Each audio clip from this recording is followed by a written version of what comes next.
ఓం శ్రీ సాయిరామ్. సాయి బంధువులరా, ఆత్మస్వరూపులరా, ప్రేమస్వరూపులరా, నేను చెబుతున్నటువంటి విషయాలు ఏవైతే ఉన్నాయో అవి నేను నమ్మినవి, నేను ఇష్టపడేవి. వాటి ద్వారా ప్రయోజనం ఉంటుంది అని నేను అనుకున్నవి మాత్రం చెప్తున్నాను. అవి ఇతరుల విషయాల్లో కూడా అలాగే ఉండాలి, ఉంటుంది అని చెప్పడానికి ఆస్కారం లేదు. ఎందుకని ఎవరు చెప్పినా సరే ఆ విషయాన్ని అతను నమ్మి ఇష్టపడి చెబుతున్న విషయాలు, అతని మనసుకు అవి ఇష్టమైనవి, అతనికి అవి ఫలితాలు ఇస్తాయి అని నమ్మి చెప్తున్నవి. అతను అలా అనుకుంటున్నాడు, అలా నేను అనుకుంటూనే చెప్తున్నాను. అందరూ అదే విధంగా, అందరికీ అటువంటి ఆలోచన ఉండాలి, అందరూ దాన్ని విశ్వసించాలి, అందరూ దాన్ని ఆచరించాలి అనేం లేదు. ఇది ఒక ఆలోచన. ఈ ఆలోచనలో నిజముంది అని విన్న వాళ్ళకి ఎవరికైనా అనిపిస్తే దాన్ని వాళ్ళు ఆచరణలో పెట్టవచ్చు. అదేం కాదు, ఇది అతని అభిప్రాయం. అలా కాకుండా వేరే విధంగా కూడా ఫలితాలు వస్తాయి అని అనుకున్న వాళ్ళు వారి ఆలోచన విధానానికి అనుగుణంగా వారు ఆచరించుకోవచ్చు. ఏవైనా నేను చెప్పే విషయాలు ఏ వీడియోలో అయినా సరే ఒకసారి మీ దృష్టికి తీసుకొస్తున్నాను. ఇప్పుడు ఒక సద్గ్రంథం చదివితే లేదా ఆ సద్గ్రంథంలో ఉన్న విషయాలను ఎవరైనా కొంత జ్ఞానం కలిగిన వ్యక్తి కొంత సాధన చేసి విషయాలు చెప్పినప్పుడు అవి ఒక రకంగా ఉంటాయి. ఏ సాధన లేకుండా కేవలం పుస్తకాలు చదవడం మాత్రమే వచ్చిన వాళ్ళ యొక్క ఆలోచన విధానం ఒక రకంగా ఉంటుంది. ఇప్పుడు ధ్యానం చేస్తే ధ్యానం ఆత్మసాక్షాత్కారాన్ని ప్రసాదిస్తుంది అని బాబా 19వ అధ్యాయంలో చెప్పాడు. ఆత్మసాక్షాత్కారానికి ధ్యానం అవసరం అని చెప్పారు.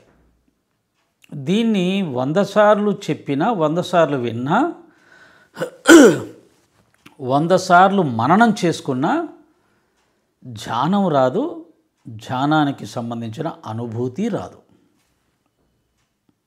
అంతే కదా. అలాగే సచ్చరిత్రలో సాయినాథుల వారు మానవ జన్మ పరమార్థానికి జపము, తపము, ధ్యానము, పూజ ఇలాంటి ఏదో ఒక సాధనని శ్రద్ధాభక్తులతో చేసి తరించే ప్రయత్నం చేయాలి అని చెప్పారు. జపము, తపము, ధ్యానము, పూజ, భగవంతుణ్ణి పూజించటం. అలాగే నవవిధ భక్తులు సాధన చేయమని చెప్పాడు అనంతరావు పాటంగరి గారి విషయంలో. శ్రవణం, మననం, కీర్తనం, అర్చనం, నమస్కారం, దాస్యం, సఖ్యత్వం, ఆత్మనివేదనం, ఇలా మొత్తం ఒక 9 రకాల భక్తుల్ని సాధన చేయమన్నాడు. భక్తి విధానాల్ని సాయి భక్తులమైన మనం గుణమి చేసుకొని చెప్పుకుందాం. ఈ 9 రకాల భక్తుల్ని మనం సాధన చేస్తున్నామా? చేస్తే గీస్తే శ్రవణం చేస్తున్నాం. అది కూడా సత్సంగాల్లో పాల్గొనే అలవాటు ఉన్న వారికి మాత్రమే లభించే ఒక సాధన శ్రవణం. వారు కూడా శ్రవణం అయిపోయిన తర్వాత విన్న విషయాలని పదే పదే అది మనసులో స్థిరపడేదాకా మననం చేస్తున్నటువంటి సాధన ఎంతమంది చేస్తున్నారో అని ఆలోచిస్తే నాకు తెలిసి అందులో మళ్ళీ 1, 2, 3 మాత్రమే బయటకు వస్తాయి. ఒకటి అంటే ఏమిటంటే విన్నదానిని మనసులో స్థిరపడే వరకు మననం చేయడం, ఇది 1% ఉంటారు. విన్నదానిని ఇంటికి వచ్చి ఇవాళ రేపు 2 రోజులు దాని గురించి కాస్త చర్చించుకొని అవును కరెక్టే, ఇది బాగా చెప్పారు, దీన్ని మనం ఆచరించాలి అని అనుకొని ఇక మూడో రోజు నాలుగో రోజు నుంచి దాన్ని వదిలేసేసి మననం అయిపోయింది, అది ఇంకా హృదయంలో స్థిరపడలేదు, ఓ 2-3 రోజులు చేసి ఉంటాం. ఇలా కొంత సాధన కొంత ఓ 10% ఉండేవాళ్ళు కొంతమంది ఉంటారు. విన్నదాన్ని హాల్లోంచి బయటికి రాగానే వదిలేసి వేరే విషయాలు మాట్లాడుకుంటూ కాలక్షేపం చేసేవాళ్ళు ఎక్కువ మంది ఉంటారు. కాబట్టి ఈ నవవిధ భక్తుల్లో ఏది కూడా 100% శ్రద్ధాభక్తులతో ఏ ఒక్కటి సాధన చేయడం కూడా చాలామందికి సాధ్యం కాదు ఈ కలికాలంలో. నేను చూస్తుంటాను కదా, అసలు ఏకాగ్రతే ఉండదు. ఓ పక్క సత్సంగం జరుగుతుంటే ఎప్పుడు ఎవరన్నా తలుపు తీయగానే పక్కకు చూడడం, లేదా పక్కన వాళ్ళతో ఆ చెబుతున్నటువంటి విషయం మీద అప్పుడే చర్చించేయడం, లేదా కాఫీలు టీలు నీళ్ళు వస్తున్నాయా అని అటు ఇటు చూడడం, లేదా నిద్ర వస్తే నిద్రపోవడం, ఇలాంటి పర్సెంటేజ్ ఎక్కువ ఉంటుంది. చాలామందికి వాళ్ళు ఆల్రెడీగా ఆలోచించుకొని నేర్చుకొని కొంత మేము పరిణితి చెందాము, వీళ్ళేం చెప్తారో చూద్దామని వచ్చేవాళ్ళు కూడా ఉంటారు. ఇటువంటి వాళ్ళు కూడా 20% ఉంటారు.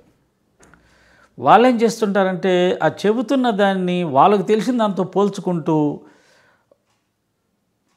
లోపట ఆలోచిస్తూ ఉంటారు. ఈలోగా అవతల చెబుతున్నటువంటి విషయాలు చాలా వెళ్ళిపోయి ఉంటాయి.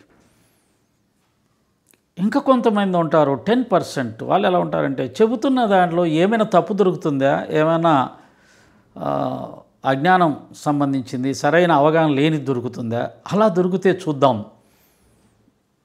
ఎందుకని ఆ చెప్పే వాళ్ళకంటే మేము ఎక్కువగా తెలుసుకున్నామని అనిపించుకొని ఆత్మతృప్తి పొందాలంటే తప్పులు ఏమైనా దొరుకుతాయని చూద్దాం, తప్పులు పట్టుకుందాం.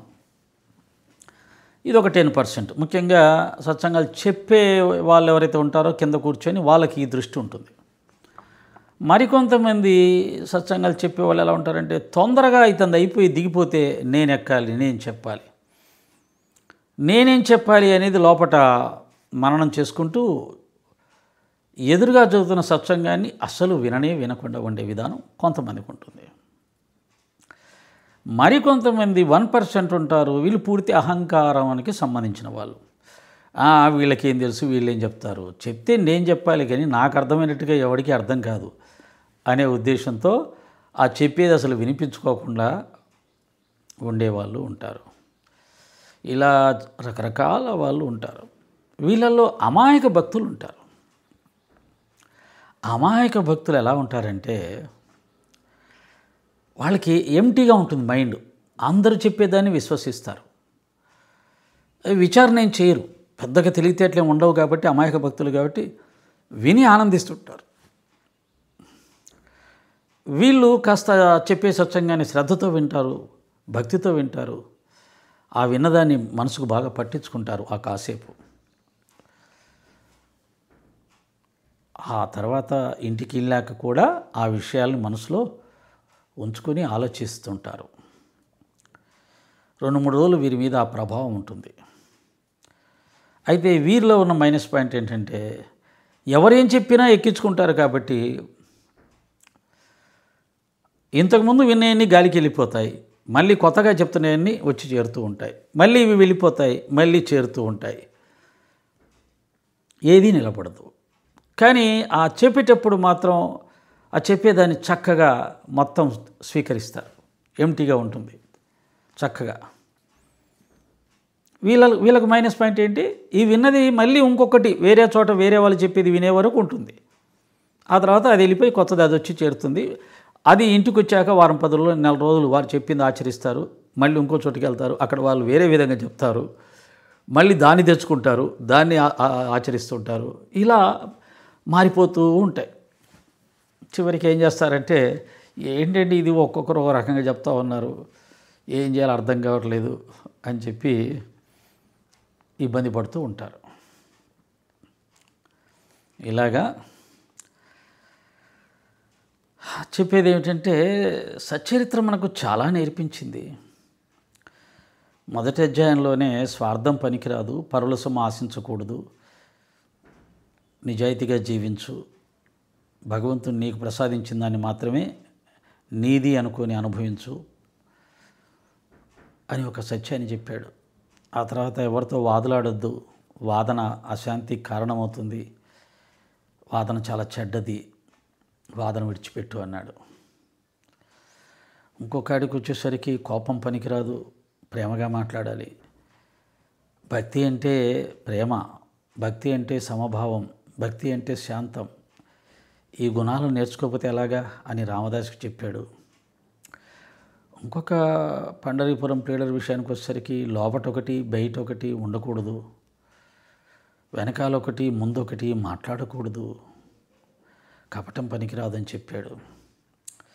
19వ అధ్యాయం వచ్చేసరికి ఇతరులో ఉన్నటువంటి దోషాలను ఎత్తి చూపించి విమర్శిస్తూ జీవితాన్ని వృధా చేసుకోవద్దు. ఇతరుల తప్పును వెతకడం అంటే పంది అశుద్ధాన్ని తిన్నట్టుగానే అని చాలా సీరియస్గా చెప్పాడు. ఇలా ఎన్నో చెప్పాడు. ఇవన్నీ విన్నాం కదా చాలా సందర్భాల్లో, చదివాం కదా చాలాసార్లు సచ్చరిత్ర.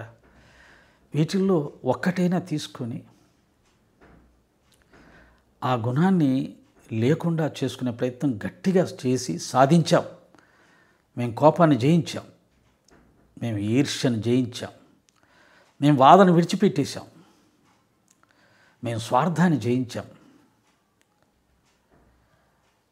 మేము ధ్యానం చేస్తున్నాం.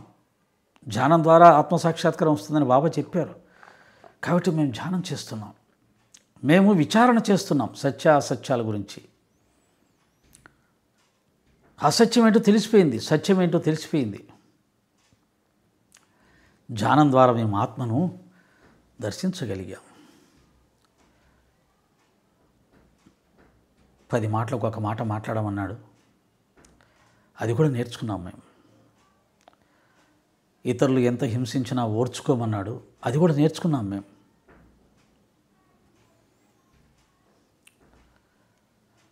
అని మనం చెప్పుకోగలిగినప్పుడు బాబా మార్గంలో మనం నిజంగా ప్రయాణం చేస్తున్నట్లు, అది నిజమైనటువంటి సాధన మార్గం అనిపించుకుంటుంది. నాకు తెలిసి నా అబ్జర్వేషన్లో నాకు కనిపిస్తుంది ఏంటంటే సాయి భక్తుల్లో సాధనలు ఆగిపోయి విషయ సేకరణలు ఎక్కువైపోయాయి. కొత్త కొత్త విషయాల్ని తెలుసుకోవాలి. 20, 30, 40 సంవత్సరాల నుంచి విషయాలు తెలుసుకుంటూనే ఉన్నాం. ఇంకా బాబా గారికి సంబంధించిన కొత్త విషయాల్ని తెలుసుకోవాలని ఆరాటం. ఎక్కడి నుంచైనా ఒక లీల కొత్తది వస్తే వెంటనే దాన్ని చదవాలి, అందరికీ చెప్పాలి. ఇది ఎక్కువగా ఉంది అనిపిస్తుంది. ఆధ్యాత్మిక మార్గంలో నివృత్తి మార్గం, ప్రవృత్తి మార్గం ఉండవు లెక్క ప్రకారం. ఆధ్యాత్మికం అంటేనే నివృత్తి.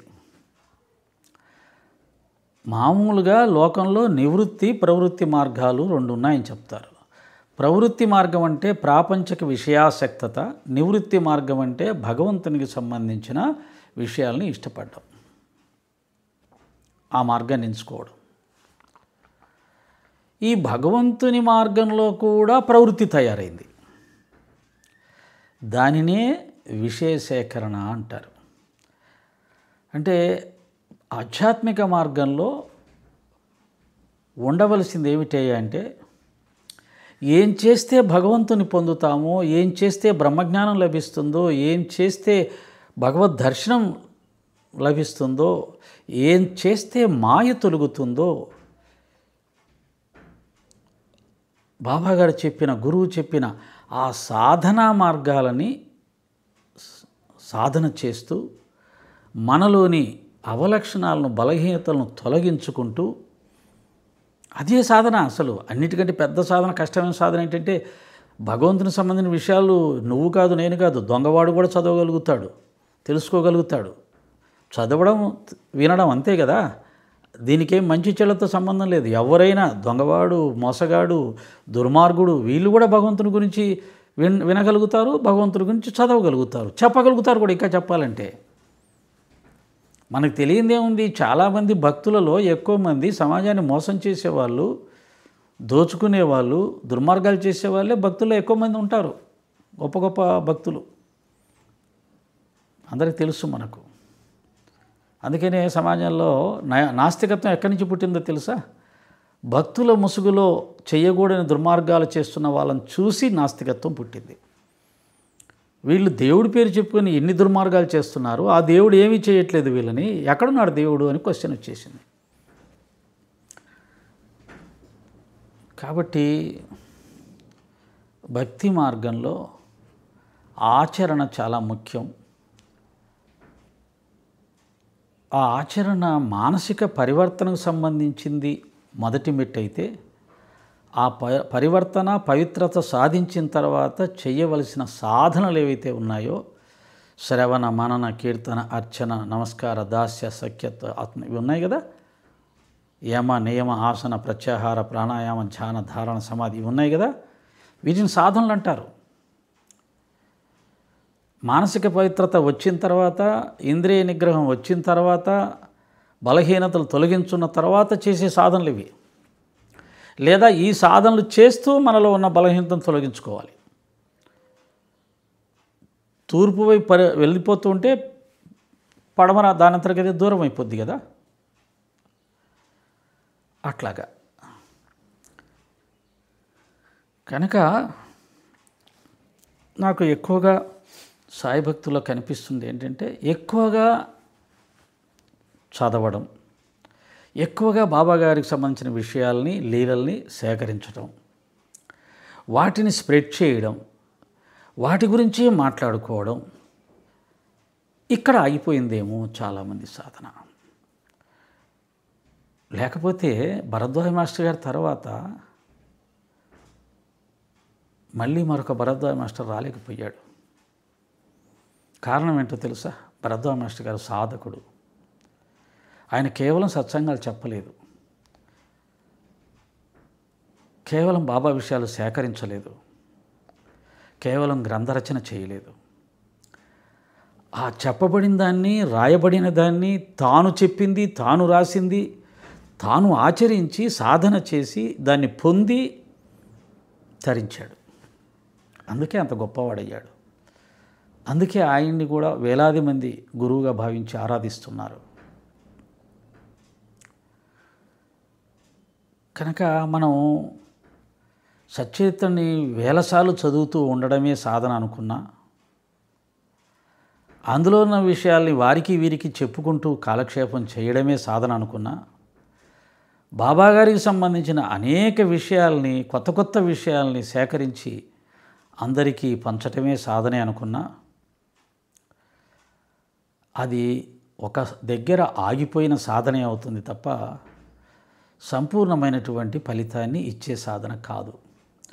దానికి ఒకటే మార్గం, మానసిక పవిత్రత, ఇంద్రియ నిగ్రహం, అంతర్ముఖత.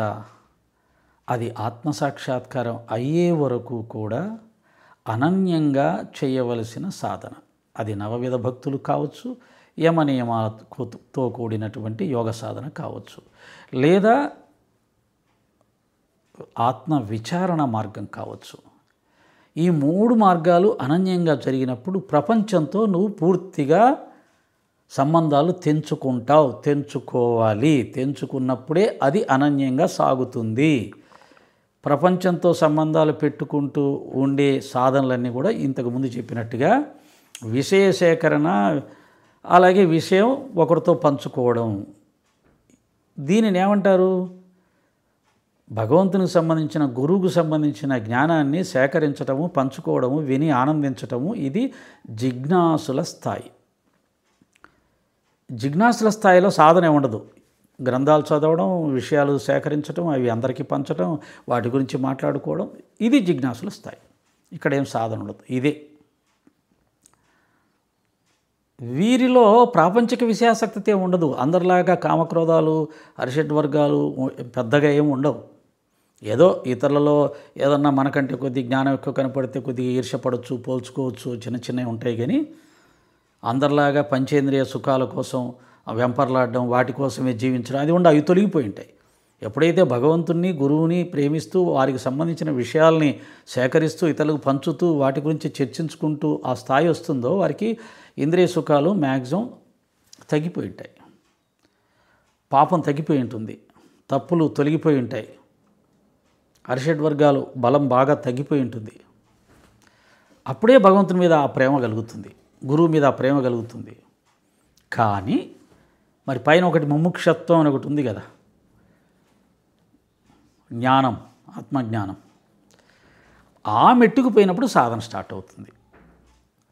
ఆ మెట్టును పొందాలనుకున్నప్పుడు ఇవన్నీ ఆగిపోయి ఈ జిజ్ఞాసుల స్థాయిలో ఉంటూ మనం తెలుసుకున్న విషయాలు ఏవైతే ఉన్నాయో, భగవంతుని పొందడానికి ఏవైతే చేయమన్నారో, ఏవైతే విడవమన్నారో ఆ విడవమన్న వాటిని విడిచి చేయమన్న వాటిని చేస్తూ పోతే అది సాధన అవుతుంది. ఆ సాధనే అంతర్ముఖం అవుతుంది, అంతర్ముఖ ప్రయాణం అవుతుంది. ఆ సాధనలోనే జితేంద్రియత్వం వస్తుంది, అంటే ఇంద్రియాలని జయించటం వస్తుంది. ఇంద్రియాలని పాపపు విషయాల వైపు పోకుండా చేయడం ఒక విషయమైతే, ఇంద్రియాలు పూర్తిగా అంతర్ముఖం చేయడం ఒక ఉన్నతమైన స్థితి. అప్పుడే అసలైనటువంటి సాధన స్టార్ట్ అవుతుంది. ప్రపంచ విషయాల్లో ఉంటూ ఇంద్రియాలని చెడు వైపు పోకుండా మంచి వైపు పంపించడం, భగవంతుని వైపు పంపించడం ఒకటైతే, భగవంతునికి సంబంధించిన విషయాల్లో ఉంచడం ఒకటైతే, వాటన్నిటినీ ఏకోన్ముఖం చేసి ఏకాగ్రతతో ఒక్కదాని మీద, అది నామం కావచ్చు, ఒక నామం కావచ్చు, ఒక రూపం కావచ్చు, లేదా ఆత్మ కావచ్చు, లోపటకు కావచ్చు, నిలబెట్టి ఉంచడం. ఆ సమయంలో ప్రపంచాన్ని పూర్తిగా వదిలేయడం, మర్చిపోవడం. అటువంటి ఏకాగ్రతతో అనంతమైనటువంటి సాధన చేసినప్పుడు లభించేది ఆత్మ, పరమాత్మ, నీ ఇష్టదైవ సాక్షాత్కారం. దానివైపు ఎవరూ ప్రయత్నం చేయట్లేదు. నేను కూడా ఉన్నాను అందులో. ఈ బాహ్య ప్రపంచ ఈ సత్సంగాలు, వ్యవహారాలు, నలుగురితో మాట్లాడాలు ఇవన్నీ ఆఫ్ చేసుకుంటే తప్ప ఇంతకుముందు నేను చెప్పిన సాధన కుదరదు. అదే మానవ జనం పరమార్థాన్ని ప్రసాదించే సాధన. అది కావాలనే ప్రతి ఒక్కరూ కూడా తప్పించాలి. ఊరికే రాదు, ఊరికే వదలలేం ప్రపంచాన్ని. ప్రపంచాన్ని వదలడం చేతగాని వాళ్ళు ఇక ఆ జిజ్ఞాసుల స్థాయిలోనే ఉండిపోతారు. దాన్నే భగవద్గీతలో ఏం చెప్తాడంటే, రామకృష్ణ పరమహంస గారు కూడా ఏం చెప్తాడంటే, అది సత్వగుణ దొంగ, సత్వగుణం నిన్ను ఈ ప్రాపంచిక విషయాలలోనే ఉంచుతుంది. ప్రాపంచిక విషయాలంటే భగవంతునికి సంబంధించిన విషయాలను మాట్లాడుతూ, సేకరిస్తూ, పంచుకుంటూ, మాట్లాడుతూ, దీంట్లోనే ఉంటూ ఇదే బాగుంది. ఎందుకని వాళ్ళతో మాట్లాడుతుంటే వాళ్ళు మనల్ని పొగుడుతారు, మనం వాళ్ళని పొగుడుతాం. ఈ పొగడతలకు అలవాటు పడిపోయినటువంటి మనస్సు ఏకాంతంలోకి వెళ్ళడానికి ఇష్టపడుతుంది. ఎందుకని ఏకాంతంలోకి వెళ్తే ఎవరు గుర్తించరు, ఎవరు పొగడరు, మాట్లాడే వాళ్ళు ఎవరు ఉండరు, అక్కడేం ఆనందం ఉంటుంది. కాబట్టి ఏకాంతంలో ఉండడం చేత కావాలి అంటే దానికి కొంత సాధన చేయాలి, కొంతకాలం వెయిట్ చేయాలి. ఆ ఏకాంతం ద్వారా వచ్చే ఆనందాన్ని అనుభవంలోకి తెచ్చుకునే వరకు కొంత కష్టం ఉంటుంది, కొంత ఇబ్బంది ఉంటుంది. దాన్నే శూన్యస్థితి అంటారు. శూన్యస్థితిలో ఏమీ లేనట్టుగా ఉంటుంది. ఏంటి అసలు నాకు భక్తి ఉందా, జ్ఞానం ఉందా, అసలు నేను భక్తుడినేనా, ఏంటి ఇది అనిపించేసి విలవిల్లాడిపోతుంది మనసు. చాలామంది అలా ఏకాంతంలో ఉండలేక మళ్ళీ బయటికి పరిగెత్తుకొని వచ్చి నలుగురితో మాట్లాడుకుంటూ, సత్సంగాలు చెప్పుకుంటూ, పుస్తకాలు రాసుకుంటూ, వాళ్ళతో భగవంతుని చర్చలు చేసుకుంటూ, అబ్బా ఇది కదా జీవితం, ఇంతకు మించింది ఏముంది, ఇది చాలు అని అనుకునే వాళ్ళు ఉంటారు. కానీ అది కాదు, దాంతో పూర్ణత్వం రాదు. పూర్ణత్వం ఏకాంతంలోనే వస్తుంది, పూర్ణత్వం అనన్యతలోనే వస్తుంది. ఆ ఏకాంతంలో ఉండటం రాకపోవడం వల్లనే తిరుగుతున్నాం, మాట్లాడుతున్నాం, సంబంధాలు పెంచుకుంటున్నాం. ఇలా సమయమంతా బయట తిరగడానికే ఉపయోగపడితే ఇంక నువ్వు లోపలికి వెళ్ళేది ఇప్పుడు. ఉన్నదేమో లోపట, మనమేమో బయట వెతుకుతున్నాం. ఈ మాట నేను చెప్పింది కదా, సత్యసాయిబాబా గారు చెప్పారు. ఉన్నదేమో లోపట, మనం వెతికేదేమో బయట. కనుక చాలామంది గొప్ప గొప్ప సాధకులకు కూడా భగవంతుడు దొరకల. కారణం ఏంటంటే వాళ్ళు బయట చూశారు, బయట వెతికారు. ఆ తిరగటం ఆపితే తప్ప, మాట్లాడడం ఆపితే తప్ప, విషయ సేకరణలు వాటి మీద శ్రద్ధ తొలగితే తప్ప ఈ జిజ్ఞాస స్థాయి నుంచి ముముక్షు స్థాయికి వెళ్ళే అవకాశం లేదు, జీవిత పరమార్థాన్ని పొందే అవకాశం లేదు. అందుకని చివరికి ఒక మాట ఏంటంటే, చివటం అమ్మ అని చెప్పిందంటారు, తిరిగితే తిప్పలు, కూర్చుంటే కుప్పలు. ఇది సాయిదాస్ చెప్పింది కాదు, ఇంకొకరు చెప్పింది కాదు, ఒక మహాసిద్ధ యోగిని అవధూత చెప్పిన మాట. తిరిగితే తిప్పలు, కూర్చుంటే కుప్పలు. ఎవరు కూర్చోగలుగుతారు? ఎవరి మనసు కూర్చుందో, ఎవరి మనసు నిశ్చలంగా ఉందో, ఎవరి మనసు ఇంద్రియాల ద్వారా బయటికి వెళ్లకుండా ఆగిపోయిందో వారు కూర్చోగలుగుతారు. అందరూ కూర్చోలేరు. మాట్లాడకుండా ఉండడం అందరికి సాధ్యం కాదు, తిరగకుండా ఉండడం అందరికి సాధ్యం కాదు. ఆధ్యాత్మికంలో ఉన్నత స్థితిలో ఉన్నాం అనుకునే వాళ్ళు కూడా ఈ బలహీనతలకు కొట్టుకుపోతూ నిజమైనటువంటి సాధనకి దూరమైపోతూ ఉన్నారు. మనసు చేతిలో బానిసలైపోయి ఆ మనసును నియంత్రించటం ఆ శక్తి లేక దానికి లొంగిపోయి మనం భగవంతుడి గురించే మాట్లాడుకుంటాం కదా, గురువు గురించే మాట్లాడుకుంటాం కదా, గురువు కోసమే తిరుగుతున్నాం కదా, గురువుగారి కార్యక్రమాల కోసమే తిరుగుతున్నాం కదా, ఇది కూడా భక్తే, దీని ద్వారా కూడా తరించవచ్చు అని మాయ, ఆ మనసు చేసే మాయకు లొంగిపోయి అలా సమర్థించుకుంటూ చాలామంది సాధకులు భక్తులు ఈ మాట్లాడడంలో తిరగడంలో టైం గడిపేస్తూ ఉంటాం. సరే, దాని ద్వారా కొన్ని జన్మలకైనా మనసు స్థిరపడే సాధన వస్తే, మనసు కూర్చుంటే